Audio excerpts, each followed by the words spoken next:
Hello dear student, ऑनो study के इस platform पे मैं किरण दुबे आप सबका स्वागत करती हूँ। जैसा कि आप देख रहे हैं कि इतिहास की जानकारी हम आपके सामने रखने जा रहे हैं कि इतिहास क्या है, इतिहास की आवश्यकता हमें क्यों है पढ़ने की, आखिर इतिहास की इतनी इम्पोर्टेंस क्या है। तो डियर फ्रेंड्स, सबसे पहले तो आइए हम जानते हैं कि हाँ इतिहास क्या है। लेकिन इससे पहले एक सवाल तो आपके मन में ज़रूर उठ रहा होगा कि इतिहास की जो जानकारी है, इतिहास का जो अध्ययन है वो आपको हमसे ही क्यों चाहिए। तो ये सवाल बिल्कुल आपकी जायज़ है और सबसे बड़ी बात है कि इसका जवाब यही है कि मैं आपको बिल्कुल बेसिक से, बिल्कुल प्रारंभ से तैयारी कराऊंगी। जो क्योंकि मेरा एक मानना है कि जब नींव मजबूत होगा तो मकान भी मजबूत ही बनेगा। तो छोटी सी एग्ज़ाम के व्यू से, एग्ज़ाम के इम्पोर्टेंस, आजकल के एग्ज़ाम को देखते हुए मेरा ये मानना है कि छोटे से छोटे, सूक्ष्म से सूक्ष्म चीज़ों को भी जानना बहुत ज़्यादा ज़रूरी है। तो आइए इन सारे बातों के साथ ही इस ऑनो स्टडी के प्लेटफॉर्म पे मैं इतिहास के पाठ्यक्रम को आपके सामने रखने जा रही हूँ। जैसा कि स्टूडेंट आप जानते हैं कि इतिहास 3 प्रकार के होते हैं। पहला प्राचीन इतिहास, जिसको हम अंग्रेजी में एंशिएंट भी कहते हैं। दूसरा मध्यकालीन इतिहास, मध्यकालीन इतिहास मिडेवल इसको अंग्रेजी में कहते हैं। तीसरा हुआ आधुनिक इतिहास, जिसको हम मॉडर्न के नाम से भी जानते हैं। और आप लोग तो इतने समझदार हैं, इतने इंटेलिजेंट हैं कि आप ये बिल्कुल आप जानते ही होंगे कि हाँ इतिहास 3 प्रकार के होते हैं। लेकिन अगर हम पाठ्यक्रम के तौर पे बात करें तो इतिहास का अध्ययन हम 3 तरह से करते हैं। पहला है प्रागैतिहासिक काल, दूसरा है आद्य ऐतिहासिक काल, तीसरा है ऐतिहासिक काल। इन तीनों में सबसे पहले जो हम आपको अध्ययन कराएंगे, बिल्कुल जैसा कि मैंने आपसे बताया, बिल्कुल प्राचीन से लेके मैं आपको इस प्लेटफॉर्म पे, ऑनो स्टडी के इस प्लेटफॉर्म पे मैं बिल्कुल जीरो से स्टार्ट करूंगी। आपको थोड़ा सा अटपटा ज़रूर लगेगा कि मैम ये क्या पढ़ा रही हैं, लेकिन बाद में आप ये इस चीज़ को महसूस कर पाएंगे कि हाँ जो भी जानकारियाँ जो होने चाहिए इतिहास से संबंधित वो बिल्कुल आपके पास सटीक आएंगी, ताकि आप हर एक एग्ज़ाम को, वो चाहे एग्ज़ाम छोटा हो या बड़ा हो, यूपीएससी लेवल तक के एग्ज़ाम को आप क्रैक करने की स्थिति में रहेंगे। तो आइए देखते हैं। सबसे पहला है प्राग ऐतिहासिक काल। जैसा कि आप देख रहे हैं कि इस काल में कोई लिखित साक्ष्य हमें प्राप्त नहीं होता है। उस समय के जो मानव थे वो लिखना पढ़ना बिल्कुल भी नहीं जानते थे, बिल्कुल ज्ञानहीन थे। क्या पहनना है, क्या खाना है, इसकी भी उनको बिल्कुल जानकारी नहीं थी। तो इस काल में जैसा कि हम देख रहे हैं कि लिखित साक्ष्य नहीं होता, और इस काल का सबसे अच्छा उदाहरण है पाषाण काल। पाषाण का मतलब क्या होता है? अब यहाँ एक प्रश्न आया कि पाषाण का अर्थ क्या होता है। तो पाषाण का अर्थ हुआ, यहाँ हम पाषाण का अर्थ जानते हैं पत्थरों से। काल का मतलब तो आप जानते ही होंगे, समय हो गया, युग हो गया, यानी पत्थरों का काल, पत्थरों का काल। यहाँ पे मानव जो था, अब इस पाषाण काल को भी हम 3 भागों में कैटेगराइज करते हैं। इस पाषाण काल को भी हम 3 भागों में कैटेगराइज करते हैं, ताकि आपको एक उलझन ना बनी रहे कि इसकी जानकारी तो हमें पहले मिल जानी चाहिए थी, अब मिल रही है। तो आइए देखते हैं पाषाण काल, स्टोन एज। जैसा कि मैंने आपको बताया, पत्थरों का काल, स्टोन मीन्स तो पत्थर होता है, आप सभी जानते होंगे। इस काल को, ये पहला काल है पूरा पाषाण काल। इसका कालक्रम देखिए 5 लाख बीसी से 10,000 बीसी। आपको इस कालक्रम का जो ड्यूरेशन है, टाइम पीरियड है, वो देख के ही आपको ऐसा लग रहा है कि ये बहुत विस्तृत काल है। यहीं पे मानवों ने 99% जो घटनाएं जो घटित हुई, मानवों ने खाना, पहनना, रहना, जो भी उनके जो कार्य थे, यहीं से स्टार्ट होते हैं, पूरा पाषाण काल से ही। काल ड्यूरेशन से तो आपको पता ही चल गया कि ये सबसे लंबा काल है। इस काल की एक सबसे बड़ी खासियत है कि इस काल में ही आग का आविष्कार हुआ था। इस काल में ही आग का आविष्कार हुआ था। आग के आविष्कार से जो उस समय के आदि मानव थे उनको बहुत ज़्यादा फ़ायदा हुआ। फ़ायदा ये हुआ कि ये जो शिकार करते थे, और ये जो शिकार करते थे वे अकेले शिकार नहीं करते थे, वे समूहों में शिकार करना पसंद करते थे, क्योंकि बहुत सारे आक्रमणकारी जानवरों से उनको अपनी सुरक्षा भी करनी थी। उनको अपनी सुरक्षा करते हुए पेट भरना था। तो शिकार करके जो वे मांस इकट्ठा करते थे, उस मांस को वे इस आग पे पकाते थे। पकाने के बाद इतना तो दिमाग था ही कि हाँ, पकाने के बाद ही उसका सेवन करना है। वैसे कच्चा मांस भी खाते थे, कहीं कहीं साक्ष्य कच्चे मांस खाने का भी मिला है। लेकिन अधिकतर जो हम अध्ययन करते हैं, उस अध्ययन के हिसाब से हम ये पाते हैं कि वे आग का आविष्कार भी करते थे। आग का आविष्कार तो आप जैसा कि जानते हैं कि जानवरों को वो आसपास न आने देना भी उसका एक सबसे बड़ा कारण है। हम आज कहीं वीरान जगह पे या फिर जाते हैं तो हम देखते हैं कि हम लोग क्या करते हैं कि आसपास आग जला लेते हैं, ताकि किसी आक्रमणकारी जानवर से हमारा पाला ना पड़े, वे आसपास न भटके, हमारी सुरक्षा बनी रहे। तो सबसे बड़ी बात है कि यहाँ आग के आविष्कार का मतलब दो हो गया। एक तो वे मांस को पका के खाते थे, दूसरा कि वे आक्रमणकारी जानवरों से अपनी सुरक्षा बनाए रखते थे। दूसरा चीज़ है, ये तो पहला हो गया आग का आविष्कार। दूसरा है कि वे क्या पहनते थे, क्या उनका पहनावा पोशाक था। तो इसके बारे में जैसा कि आप सभी जानते होंगे, इतनी बेसिक बातें तो आप सब जानते ही होंगे। इस समय जो मानव थे वो बिल्कुल नग्न अवस्था में थे। आज जैसा कि हम लोग कपड़ा पहनना जानते हैं, उस समय के जो मानव थे उन्हें इतनी समझ नहीं थी कि वे शरीर को ढक सकें। सोचे कि बिल्कुल ज्ञानहीन अवस्था में थे। इसलिए तो कोई लिखित साक्ष्य भी नहीं प्राप्त हुआ है हमारे वैज्ञानिकों को। इतिहासकार ये कहते हैं कि उस समय के जो मानव थे वे बिल्कुल ज्ञानहीन थे और वे नग्न अवस्था में रहते थे। आगे चलकर हम देखेंगे आगे कि इसका जो मतलब स्टेप बाय स्टेप जो कार्यक्रम चला, तो मानव जो थे वे फिर जो पत्तों से तन को ढकना, पेड़ के छाल से तन को ढकना, ये सब शुरू किए। लेकिन एक क्रमिक विकास के साथ प्रारंभ हुआ। ये लगातार नहीं हुआ कि मानव का उद्भव हुआ, मानव का विकास हुआ तो वे कपड़ा पहनने लगे, वे पेड़ के छाल, ये जो उनको जानकारियाँ जो मिलती थी वे क्रमिक विकास का असर थी। ये अचानक घटी घटना नहीं थी। तो यहाँ जो मानव थे वे बिल्कुल नग्न अवस्था में थे, वे बिल्कुल नग्न अवस्था में थे, नंगी अवस्था में थे। अब हो गया, हमने तो सीख लिया कि हाँ, मानव क्या खाते थे, कंद फल फूल शिकार करके अपना पेट भरते थे। दूसरा कि क्या पहनते थे वो भी हमने यहाँ क्लियर कर लिया। आपको पता ही है कि नग्न अवस्था में रहते थे। तीसरा एक सबसे इम्पोर्टेंट जो प्रश्न है कि उनका निवास क्या था, उनका जो निवास स्थल था वो क्या था। तो निवास स्थल के नाम पे उस समय हर एक जगह जंगल हुआ करता था, काफ़ी घने जंगल हुआ करते थे। और उस समय ऐसा कोई प्रौद्योगिकी और तकनीक नहीं आ गई थी कि उन जंगलों को साफ कर दिया जाए। तो उन जंगलों में विस्तृत मतलब जो बड़े बड़े जो जानवर होते थे उनसे वो बचाव करने के लिए मौसम के जो अलग अलग पैटर्न होते थे, जाड़ा गर्मी बरसात, इन सब से बचने के लिए वे क्या करते थे, तो गुफाओं का निर्माण करते थे। किसका निर्माण? गुफाओं का निर्माण करते थे, गुफा में रहते थे।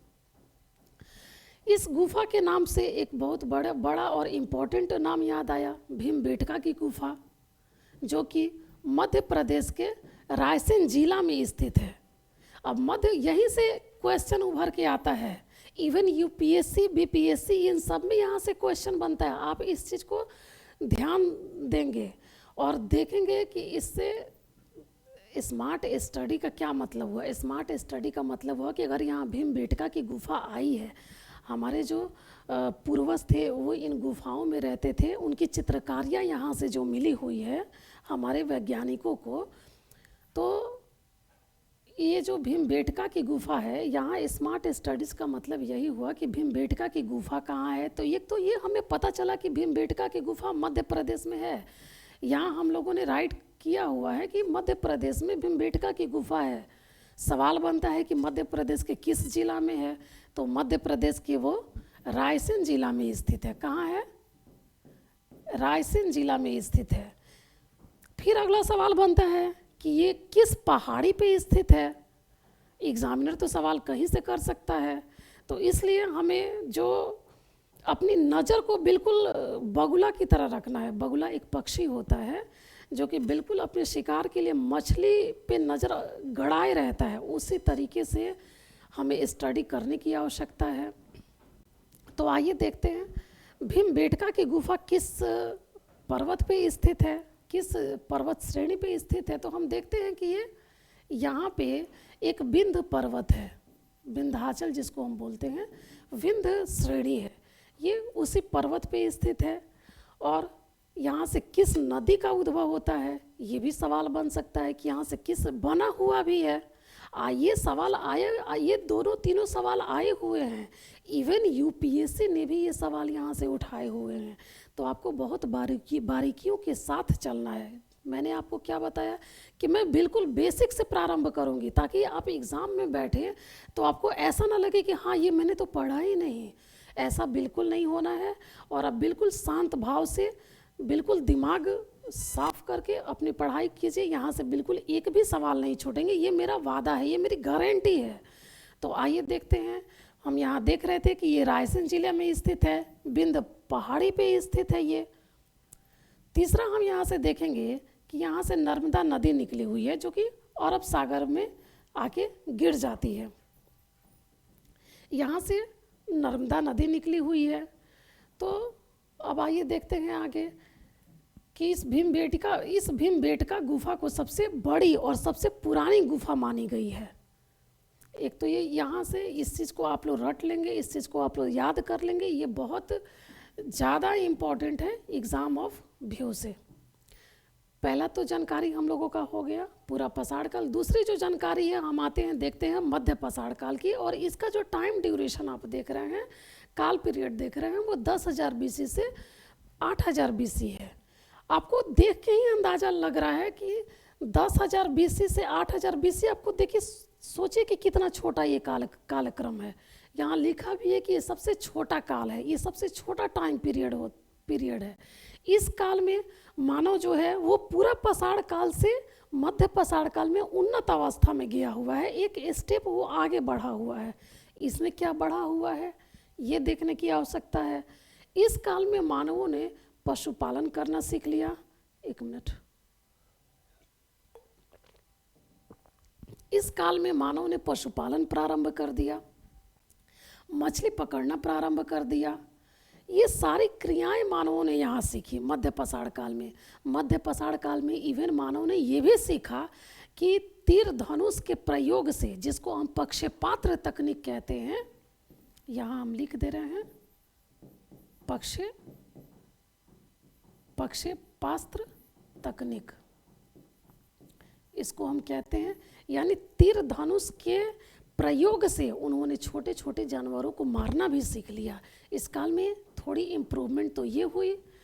और जैसा कि आप देख रहे हैं कि पशुपालन, यहाँ तो सबसे बड़ी बात थी कि यहाँ मानव शिकारी जीवन जीता था, खाद्य संग्राहक की भूमिका में था पूरा पाषाण काल में।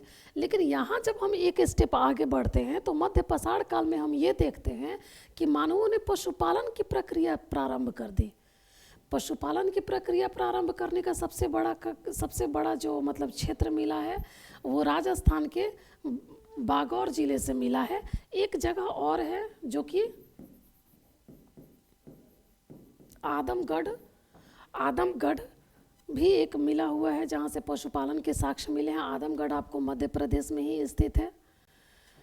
ये सभी बहुत इम्पॉर्टेंट है, इसलिए मैंने आपको यहाँ पे इम्पॉर्टेंट लिख दिया है। ये एग्ज़ाम पॉइंट ऑफ व्यू से बहुत ज़्यादा इम्पॉर्टेंट है। आप लोग इस पे बिल्कुल ध्यान दीजिएगा, फोकस करके पढ़िएगा।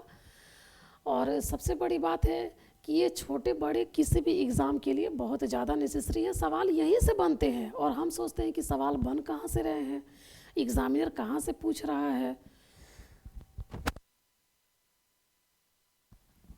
एग्ज़ामिनर कहाँ से पूछ रहा है। तो इस चीज़ को आप लोग ध्यान में रखिए। अब आगे चलते हैं नौ पसाड़ काल में। नौ पसाड़ काल में आप देख रहे हैं 8000 BC से 2500 BC। अब ये BC क्या है, AD क्या है, ये सब मैं आपको बताऊंगी। बस आप एक पहले छोटी सी जानकारी रखिए कि हाँ, अभी तो मैं आपको बता रही हूँ, उस रास्ते पे ले जा रही हूँ कि इतिहास क्या है, इसके क्या क्या छोटे छोटे स्रोत हैं। एकदम प्रारंभिक से मैं आपको बता रही हूँ और आगे मैं आपको बताऊंगी कि BC क्या होता है, AD क्या होता है, इन सब की मैं जानकारी दूंगी। बस आप पढ़ते रहिए, बिल्कुल ध्यान से पढ़ते रहिए और देखिए कि आखिर हाँ इतिहास क्या है, क्या क्या जानकारियाँ एग्ज़ाम के व्यू से ज़रूरी है। बस हमें उतने ही पे फोकस करना है ताकि एग्ज़ाम में आप बैठे तो कोई क्वेश्चन बाकी ना रह जाए। और आप इस चीज़ पे विश्वास रखिए कि ओनो स्टडी के इस प्लेटफॉर्म पे आपकी जो ये शिकायतें हैं बिल्कुल दूर होंगी और आपको छोटे से छोटे चीज़ से भी रूबरू कराया जाएगा। तो आइए देखते हैं नौ पसाड़ काल 8000 BC से 2500 BC, जैसा कि आप देख रहे हैं। अब देखते हैं कि इस काल में मानवों ने, जैसा कि आप एक बार फिर से हम रिपीट कर दें, आपने देखा कि पूरा पसाड़ काल में मानव खाद्य संग्राहक था, शिकारी जीवन था, आग का आविष्कार किया मानवों ने। ये 3-4 चीज़ फैक्ट हो गया आपके। उसके बाद हम मध्य पसाड़ काल में आते हैं। मध्य पसाड़ काल में मानवों ने मछली पकड़ना, सबसे बड़ी जो इम्पोर्टेंट बात है वो ये है कि पशुपालन इस काल में स्टार्ट कर दिए मानवों ने, आदि मानवों ने। पशुपालन, पक्षपात्र तकनीक, ये जो शब्द है एग्ज़ाम में पूछा गया है बच्चों। पक्षपात्र तकनीक कि किस काल में स्टार्ट किया गया था, तो ये मध्य पसाड़ काल में, जिसको हम लघु पसाड़ काल के नाम से जानते हैं। इस काल को हम किस नाम से जानते हैं? लघु पसाड़ काल के नाम से भी जानते हैं। लघु पसाड़ काल के नाम से इसलिए क्योंकि आप यहाँ देख ही रहे हैं कि इसका टाइम पीरियड कितना छोटा है, इसलिए इसे हम लघु पसाड़ काल के नाम से जानते हैं। इसमें है नौ पसाड़ काल। अब आगे देखते हैं नौ पसाड़ काल। नौ पसाड़ काल का जो टाइम पीरियड है वो आपको 8000 BC से 2500 BC है। इस काल में मानवों ने, आपने देखा कि एक स्टेप और मानव आगे बढ़ते हैं। हमारे आदि मानव पूर्वज जो हैं वो बिल्कुल एक स्टेप आगे बढ़ते हैं। इस काल में मानव ने क्या किया? कृषि का प्रारंभ किया।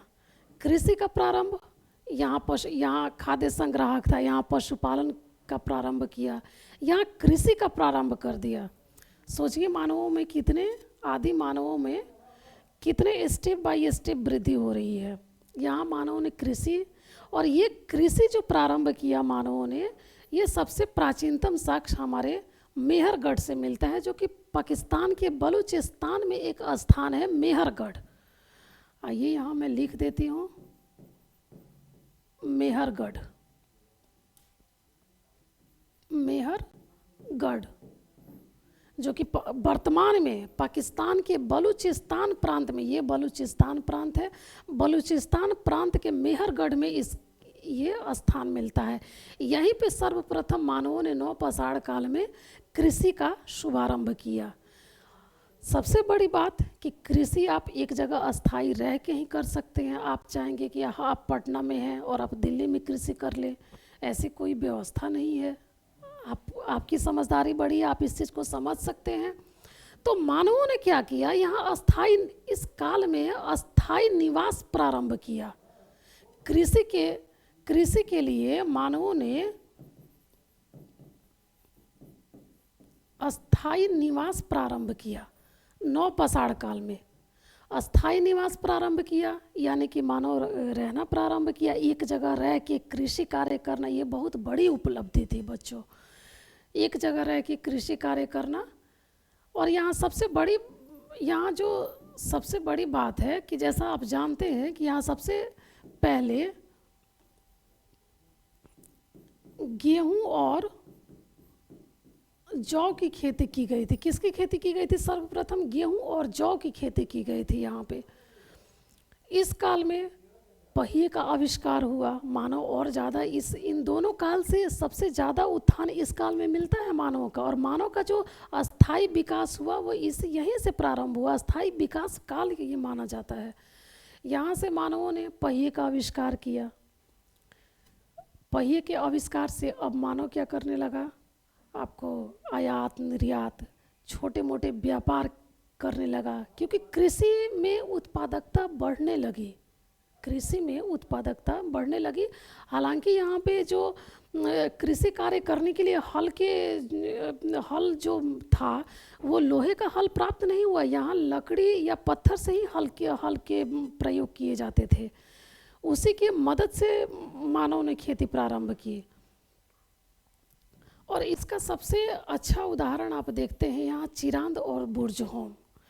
अस्थाई निवास की जहाँ तक बात है, ये जो बुर्ज-होम देख रहे हैं वर्तमान में यहाँ पे जम्मू कश्मीर में बुर्ज-होम एक स्थान है। यहाँ से मानवों ने रहने का अस्थाई निवास प्रारंभ किया। आजकल आप देखते होंगे कि अक्सर देखने को ऐसा मिलता है कि कुत्ते जो है ना वो क्या करते हैं कि मिट्टी को पूरा अपने पैर से उसको हटाते हैं, हटा के एक गड्ढा नुमा घर बनाते हैं। और गड्ढा नुमा घर गड्ढा नुमा बनाने के बाद वो क्या करते हैं कि उसी गड्ढे नुमे संरचना में वो रहना पसंद करते हैं, ताकि हवा से ठंड से उनका बचाव हो सके। ठीक वही चीज़ यहाँ पे हुआ बुर्ज-होम में। यहाँ पे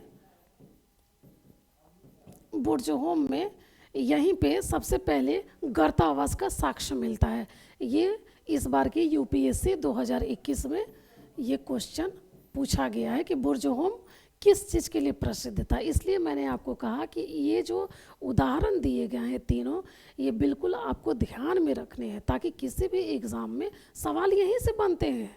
सवाल इतने सूक्ष्म ये सब जो बनते हैं यहीं से बनते हैं। और आपको बिल्कुल एकाग्रता के साथ तैयारी करनी पड़ेगी, ताकि आप एग्ज़ाम को भेद सकें और आप एग्ज़ाम को क्रैक कर सकें। तो जैसे आइए हम देखते हैं बुर्ज-होम। बुर्ज-होम से ही हमारे गर्तावास का साक्ष्य मिला है, यानी गड्ढे के घर का साक्ष्य मिला है। और नौपसाड़ काल में ही, आपको जान के यह आश्चर्य होगा कि नौपसाड़ काल में ही सबसे पहला जो जानवर मिला था वो क्या मिला था, कुत्ता मिला था। कुत्ता जो कि सबसे ज़्यादा वफादार होता है, आगे पीछे मानवों के आगे पीछे घूमना। तो इसलिए मानवों ने क्या किया उस समय क्या किया होगा कि कुत्ते को अपना साथी बनाया। क्योंकि कुत्ते आप आज भी देखते हैं कि वो बिल्कुल मतलब वफादार माने जाते हैं, लोग अपने घरों में पालते हैं कुत्तों को। तो यही वजह रही होगी कि उस समय भी सबसे पहला जो जानवर था वो कुत्ते का साक्ष्य मिलता है हमें। अब इन तीनों कालों में हम सबसे पहले देख लेते हैं किस तरह के औजारों का इस्तेमाल हुआ। ये तो मोटा मोटी एक जानकारी हमारी हुई कि किस तरह के लोग आविष्कार करते करते करते करते नौपसाड़ काल में अस्थाई विकास तक पहुंच गए। अब आइए देखते हैं कि जो पत्थरों का जो उनका औजार होता था वो किस प्रकार का होता था। आइए देखते हैं। सबसे पहले पूरा पाषाण काल में जो हम देखते हैं तो उस समय आदि मानव के पास बहुत ज़्यादा दिमाग नहीं था कि वो पत्थरों को घिस सके, पत्थरों को एक आकार दे सके औजार का, जिससे कि वे शिकार कर सके, खेती कर सके। इतना दिमाग उनके पास नहीं था, इतना दिमाग उनके पास नहीं था। इस काल में, पूरा पाषाण काल में, जो आदि मानव ने पत्थरों का जो इस्तेमाल किया वो पत्थर बड़े बड़े पत्थर थे। तो उनको हम जैसा कि समझ सकते हैं कि शिकार करने में उनको समस्याएं आई होंगी। लेकिन आगे चल के हम मध्य पाषाण काल में क्या देखते हैं कि छोटे छोटे पत्थरों का आविष्कार होने लगा। अब यहाँ जैसा कि हम देख रहे हैं कि यहाँ मान लीजिए बड़े पत्थरों का आविष्कार हुआ, तो मध्य पाषाण काल में आके छोटे पत्थरों का आविष्कार प्रारंभ हुआ। छोटे पत्थरों के आविष्कार से, जैसा कि मैंने आपको पहले ही बताया था कि छोटे छोटे औजारों के इस्तेमाल से आदि मानवों को शिकार करने में बहुत सहूलियत महसूस हुई, बहुत उनको आसानी महसूस हुई। उन्होंने आसानी से शिकार करना प्रारंभ किया। अब उसके बाद हम आते हैं नवपाषाण काल में। नवपाषाण काल में मानव जो थे वे घर्षित पत्थरों का प्रयोग करने लगे। यहाँ मानव के जो दिमाग की जो उपज थी वो बिल्कुल मतलब इन दोनों काल से बेहतरीन हो चुकी थी। इस काल में मानव ने घर्षित पत्थरों का इस्तेमाल प्रारंभ किया। घर्षित पत्थर क्या होता है? 1 मिनट स्टूडेंट, इसको मैं मिटा दूं ताकि मैं आपको अच्छे से समझा सकूं।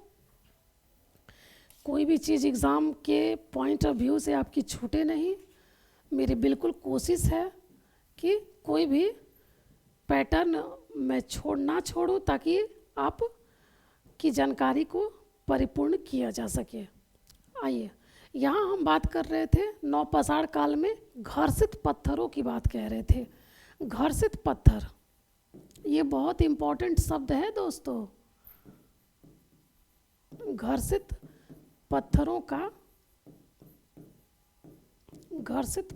का इस्तेमाल। घर्षित पत्थरों का इस्तेमाल क्या हुआ फ्रेंड? यहाँ पे मनुष्य के पास इतना दिमाग तो हो गया था कि हाँ वे बड़े बड़े पत्थरों का इस्तेमाल घिस कर कर सकते थे। वे पत्थरों को अब एक आकार देने लगे। वे एक औजार के रूप में, मतलब यहाँ जैसे हम देख सकते हैं कि मद्रास जिसका वर्तमान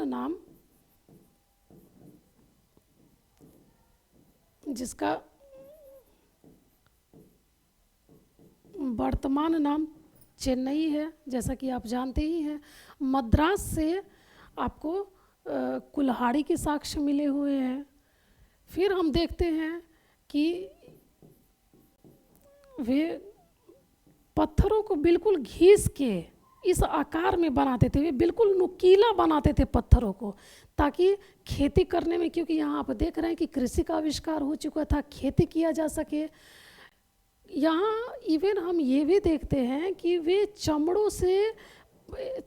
चमड़ों की सिलाई करने लगे। इन पत्थरों का इस्तेमाल वे सिलाई करने में करने लगे, ताकि वे चमड़ों को सील कर उसका इस्तेमाल कर सके।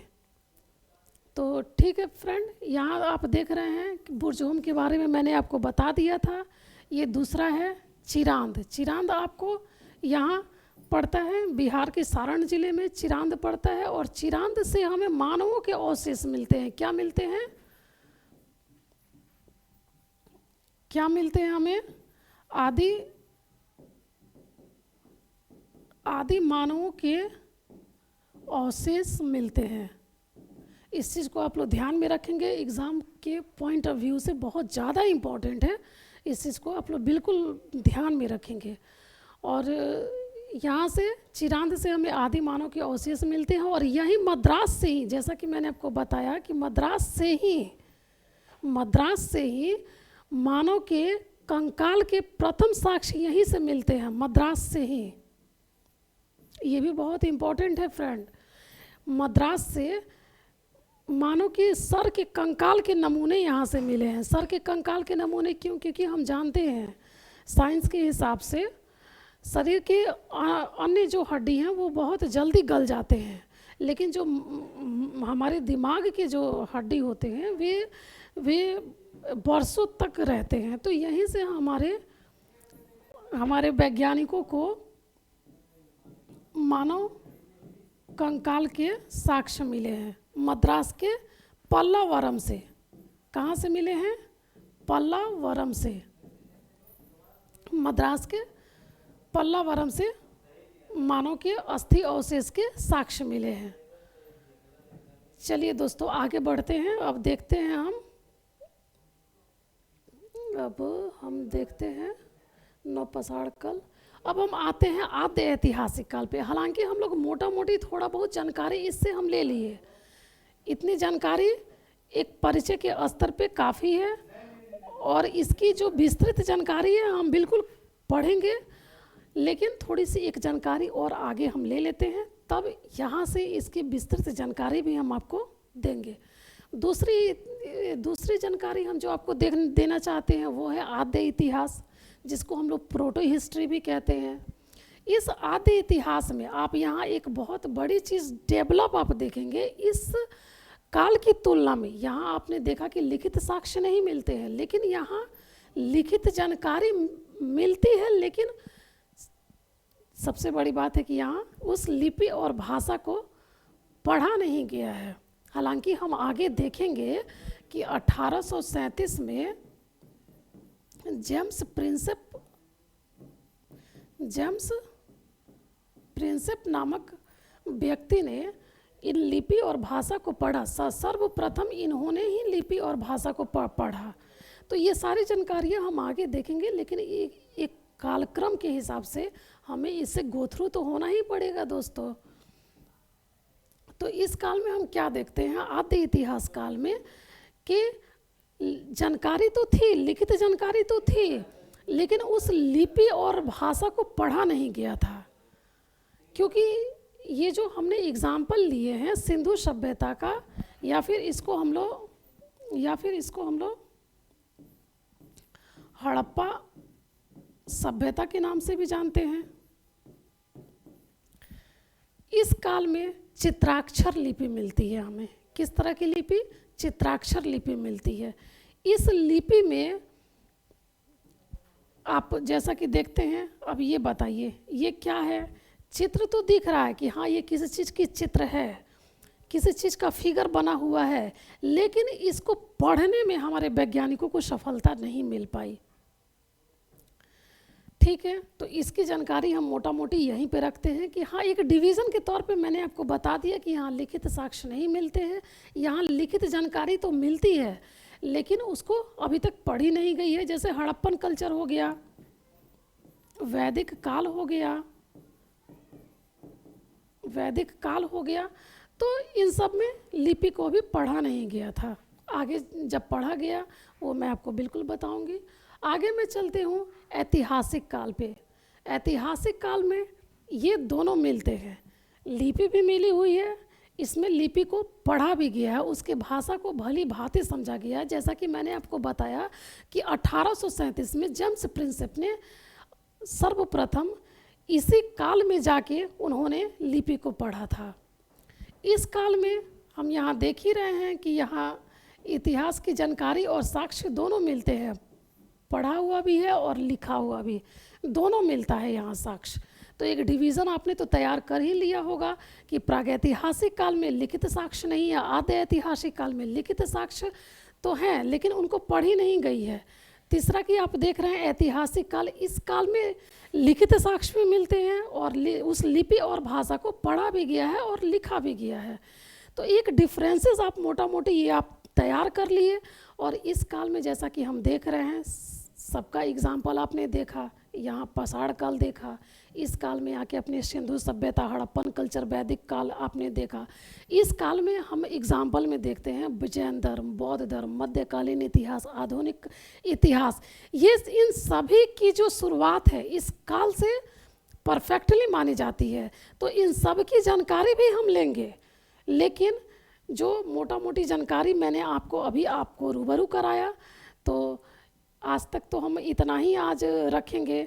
और आगे अगले क्लास में मैं आपको इस काल की विस्तृत जानकारी दूंगी और बताऊंगी कि आगे कैसे किस तरीके से इतिहास के बारे में और जानकारियाँ इकट्ठी की जा सके, ताकि आप एग्ज़ाम पॉइंट ऑफ व्यू से एक भी क्वेश्चन मिस ना कर पाएँ।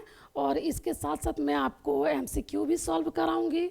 तो आप बने रहिए इस ओनो स्टडी के प्लेटफॉर्म पे, और बिल्कुल आप अपने सहयोग के साथ ओनो स्टडी के इस प्लेटफॉर्म को सब्सक्राइब करिए, लाइक करिए, शेयर करिए, और बिल्कुल बने रहिए। कल मैं फिर इसी समय आपके सामने समक्ष होंगी। Thank you.